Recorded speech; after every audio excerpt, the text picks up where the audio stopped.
Death simply does not exist, except in the human mind. The soul lives on. We are all souls, unlimited by time, space, or the physical body. For souls, there is no death. Kate McGann. What you are about to learn may change your perception of the afterlife. The evidence presented in this video could be a revelation. Today, we will uncover the secrets discovered by brilliant doctors who dedicated their work to the mysteries of life after death, and why they are so certain that the afterlife is real. Watch this video until the end, and you may find yourself astonished by what you learn. At some point, everyone asks, what awaits us beyond life? This question becomes especially urgent after the loss of a loved one. We grieve the brief time given to each of us and wonder, is this truly the end? Are we nothing more than ashes buried in the earth or scattered after cremation? Or is there something greater beyond the threshold of death? These thoughts can be unsettling, evoking fear, anxiety, and even despair. It can feel as if an abyss has opened before us, one that each of us must face alone. But we are not alone in these reflections. Since ancient times, people have sought answers, trying to unravel the mystery of death and what lies beyond. And some have even come close to solving it. But more on that later. Different theories attempt to explain what happens after death.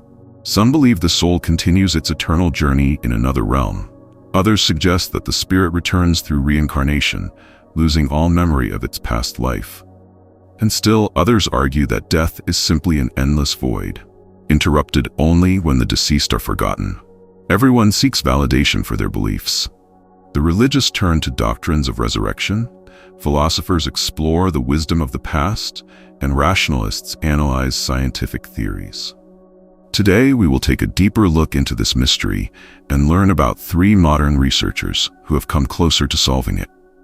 These are medical professionals with advanced scientific degrees whose work challenges our very understanding of death. They have opened a door to the unknown, and it seems we are on the verge of uncovering the truth about the afterlife. One such researcher is Dr. Brian Weiss.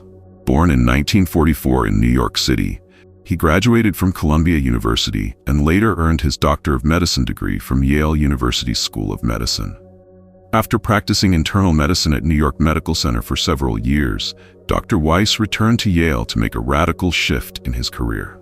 He pursued psychiatry, ultimately becoming the head of the department at Miami Training Clinic.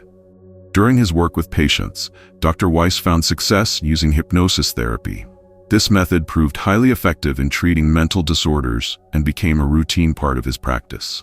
However, after 10 years, a single hypnosis session with one patient completely transformed his understanding of life and death. The patient, a woman named Catherine, suffered from severe panic attacks and recurring nightmares, torments that drained her ability to live a normal life.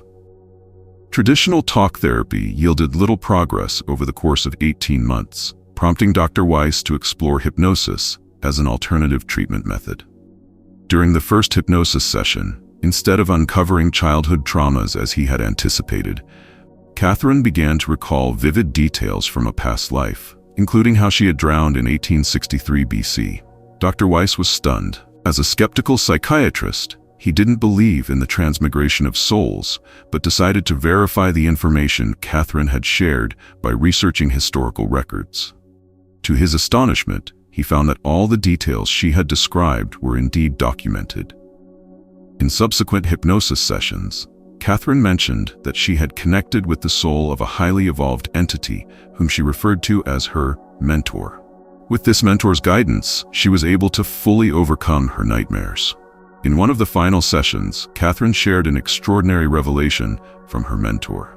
The higher spirit spoke about personal issues in Dr. Weiss's own life, specifically concerning the mysterious deaths of his eldest son, Brian, and his wife, Carol. This revelation became a turning point, leading Dr. Weiss to develop a groundbreaking approach to mental health treatment, which he has been practicing for over 40 years. Over that time, Weiss has helped more than 4,000 patients, according to documented medical records. Today, Dr. Weiss advocates for hypnotic regression as a therapeutic tool to address various phobias and mental disorders. He believes that communication with higher beings can offer valuable guidance for resolving difficult life situations. This treatment method, known as regression in a hypnotic state, involves inducing a trance-like state in patients, enabling them to recall early childhood experiences or even memories from past lives. This process helps patients understand and resolve the root causes of their present-day problems. Dr. Weiss asserts that reincarnation is a scientifically supported phenomenon. The idea of the soul's rebirth in a new body, or the transmigration of souls, is a central tenet in many religious and philosophical traditions, and it has been endorsed by both ancient philosophers and modern scientists alike. Dr. Weiss makes every effort to engage as many Americans as possible in the process of self-regulation, believing it to be a solution to any complex, confusing, or mysterious problem. According to the psychiatrist, anyone with a healthy mind can help themselves without the need for a specialist, provided they follow certain guidelines. By understanding and accepting past life experiences, individuals can reshape their present and correct past mistakes. To spread this message, Dr. Weiss conducts open seminars across the United States under the uplifting title, Miracles Happen.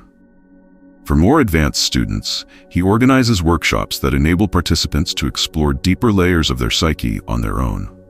At the age of 80, Dr. Weiss shows no signs of slowing down. He views educating as many people as possible as his life's mission. Alongside his scientific works, which are mainly aimed at professionals, Dr. Weiss has authored numerous popular books. In these books, he explains concepts like regression, reincarnation, meditation, and finding inner peace in simple terms that anyone can understand.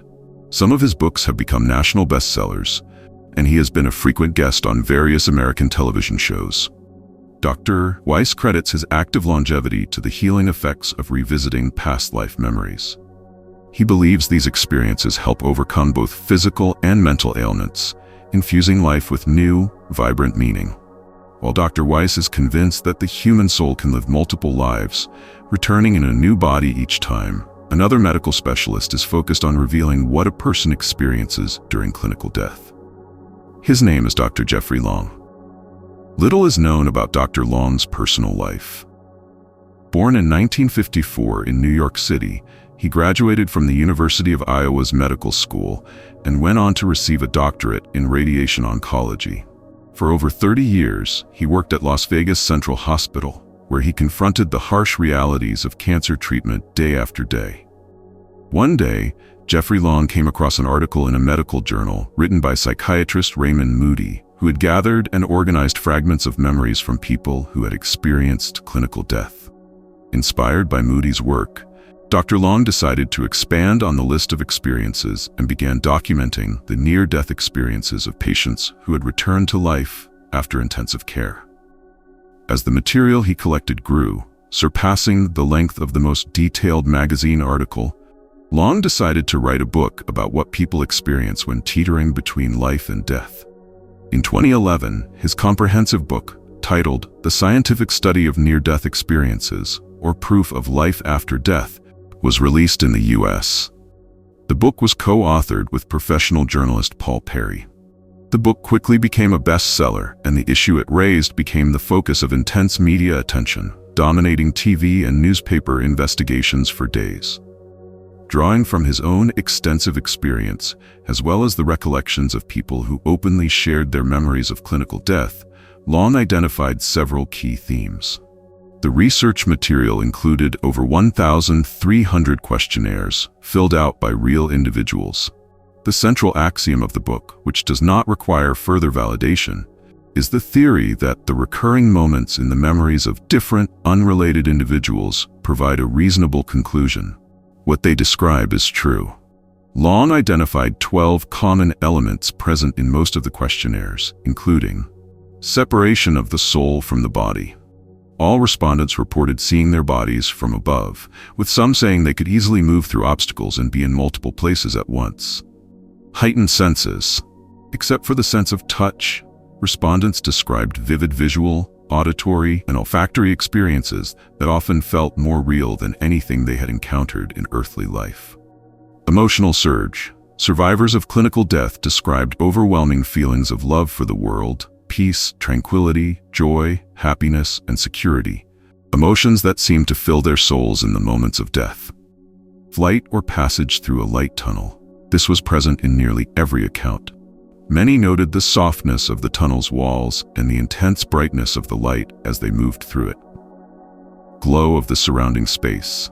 The light in these experiences varied in color, but it was always described as pleasing to the eye. Almost no one could find full words in the earthly lexicon to adequately describe it. Meeting with deceased relatives and friends. Everyone describes their own joy from such a meeting and the feeling of universal love in these moments. Time and space have changed. People lost their sense of up and down, past and present. All the physical quantities seem to combine and become unimportant. Memories of his own life. Someone saw themselves from birth to the moment of death. Someone was shown the most significant events from the past. Many people are sure that this was done to point out the perfect wrong choice, to explain how others see it. Visions of another world. Although it was impossible to obtain a clear, coherent description of the place, everyone reported an overwhelming sense of calm and serenity.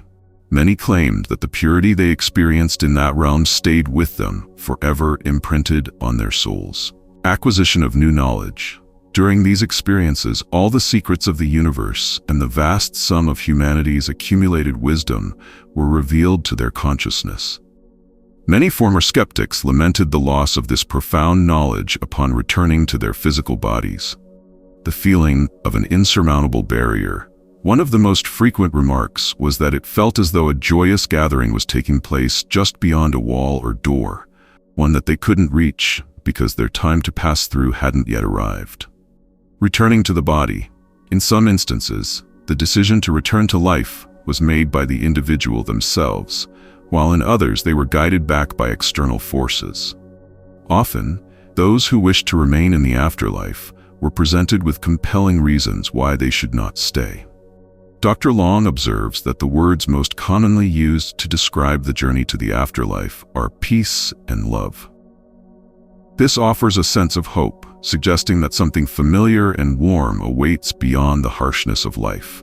In 1998, Jeffrey Long established the Foundation for Scientific Research on Near-Death Experiences, bringing together scientists from around the globe to study this phenomenon. The Foundation hosts a website where people who have had near-death experiences can anonymously share their stories with complete honesty. In numerous interviews following the publication of his book, Dr. Long emphasized that understanding the afterlife can help people overcome their fear of death. Patients he personally communicated with reported a renewed appreciation for their everyday lives, including their challenges and struggles. Many said that since returning to this world made a conscious effort to show more love and compassion toward others. Interestingly, Raymond Moody's work also inspired another American cardiologist, Michael Sabom, to explore human experiences at the moment of death. By the way, I've already posted an intriguing video about Raymond Moody on my channel, and I highly recommend you check it out. Michael Sabom, born in 1944, in a small Colorado town to a strict Catholic family, graduated from local college before choosing medicine as his life's calling. He went on to earn his degree from the University of Texas Medical School, specializing in cardiology. Sabom worked for many years in hospitals at the universities of Florida and Georgia before opening his own private practice. At the age of 73, he retired from cardiology to focus entirely on a passion project that began as a hobby many years earlier. Inspired by the work of psychologist and psychiatrist Raymond Moody, who had long collected and analyzed stories from patients who experienced clinical death, Sabom decided to start recording these accounts himself. His work with patients in cardiology departments provided the perfect opportunity to gather such stories. However, he faced an unexpected challenge. Many patients were hesitant to openly discuss their experiences, fearing they might be considered signs of mental instability. The near-death experiences of 116 patients treated by Dr. Sabom formed the foundation for his book, Recollections of Death, a medical investigation. In this book, Sabom conducts a thorough medical investigation, analyzing conversations and identifying common patterns. His conclusion is clear. The death of the physical body is not the final end of a person's spiritual essence. As a deeply religious man, Michael Sabom incorporates a spiritual perspective into his scientific findings. Dr. Sabom's work has been widely accepted by the medical community. His conclusions have been frequently quoted and referenced by other researchers. One of the most notable patients mentioned in Dr. Sabom's work is country singer Pam Reynolds. At the age of 35, Pam was diagnosed with a large tumor near her brainstem, making it impossible to perform a standard surgery to remove it. After a medical consultation, the decision was made to place the patient in a coma and lower her body temperature to 10 degrees Celsius. This procedure would stop her heart and cause blood to drain from her brain, allowing for the resection of the tumor. Essentially, the procedure was to be performed on a body that was clinically dead. The surgery was successful. However, after being resuscitated, Reynolds reported that her spirit had left her body and hovered above the operating room. She was able to accurately describe the positions of the medical staff and the instruments used during the operation. Later, the doctors confirmed the accuracy of her account. Pam also described an extraordinary enhancement of her vision and hearing. She felt herself being drawn into a stream of white light, which led her to a room where deceased friends and relatives were waiting.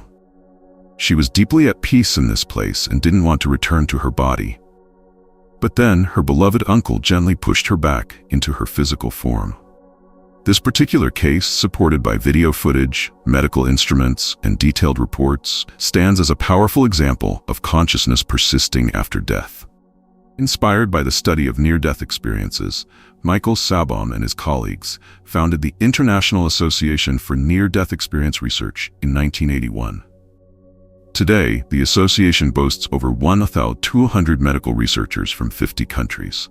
It publishes a quarterly journal featuring scientifically rigorous articles about people's experiences during clinical death. The organization's website is an excellent resource, not only for specialists, but also for the general public interested in this fascinating issue. When we are confronted with the grim reality of losing loved ones, many of us wonder what happens after death. But those who have uncovered the mystery of death view the subject very differently. They are certain that the death of the body is not the end of the soul's journey. Having faced the unknown, they are no longer afraid of death, seeing it instead as a passage to a new and different world. While many may perceive doctors as cynical materialists, the three doctors I've discussed today, in the face of the inexplicable, did not dismiss these experiences. Each of them embarked on their own investigation. With verified facts in hand, they can now confidently assert that there is life after death. It's worth considering their insights and freeing ourselves from the fear of death.